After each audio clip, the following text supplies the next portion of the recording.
नमस्कार सभी को। आज हम पढ़ेंगे मौर्य काल। 5th टॉपिक है मौर्य काल और इसमें जो ए है मौर्यों की उत्पत्ति। इस टॉपिक को आज हम पढ़ेंगे मौर्यों की उत्पत्ति।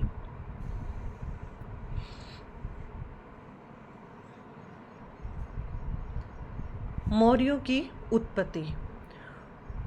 मौर्य राजवंश या मौर्य साम्राज्य की जानकारी कौन कौन से लेखों से हमें मिलती है या कौन कौन सी पुस्तकों में हमें मौर्य राजवंश या मौर्य साम्राज्य की जानकारी मिलती है।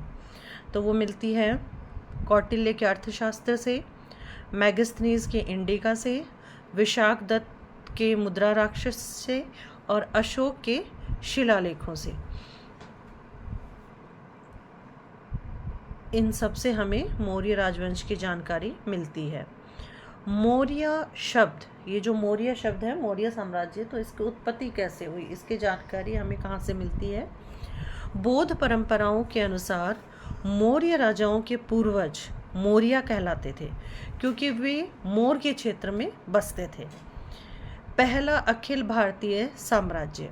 मौर्य साम्राज्य पहला अखिल भारतीय साम्राज्य था जिसने भारतीय उपमहाद्वीप के अधिकांश हिस्से पर शासन किया था। मौर्य राजवंश की स्थापना का श्रेय किसे दिया जाता है?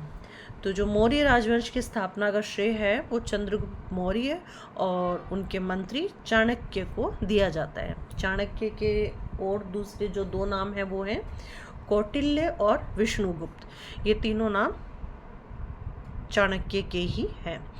मौर्य राजवंश ने 137 वर्ष तक राज्य किया था। मौर्य साम्राज्य पूर्व में मगध राज्य में गंगा नदी के मैदानों, आज का जो बिहार और बंगाल है, यहाँ से शुरू हुआ था। मौर्य साम्राज्य की राजधानी पाटलिपुत्र पटना शहर के पास थी और मौर्य साम्राज्य में जो उस समय प्रचलित भाषाएं थी वो थी संस्कृत और मागधी प्राकृत। धर्म कौन कौन से थे उस टाइम मगध के अंदर? मौर्य साम्राज्य में हिंदू धर्म, बौद्ध धर्म, जैन धर्म और आजीवक। और मौर्य साम्राज्य में जो मुद्रा थी वो क्या थी? पर्ण। नंद साम्राज्य पर विजय चंद्रगुप्त मौर्य ने प्राप्त की थी, वो की थी लगभग 322 ईसा पूर्व में।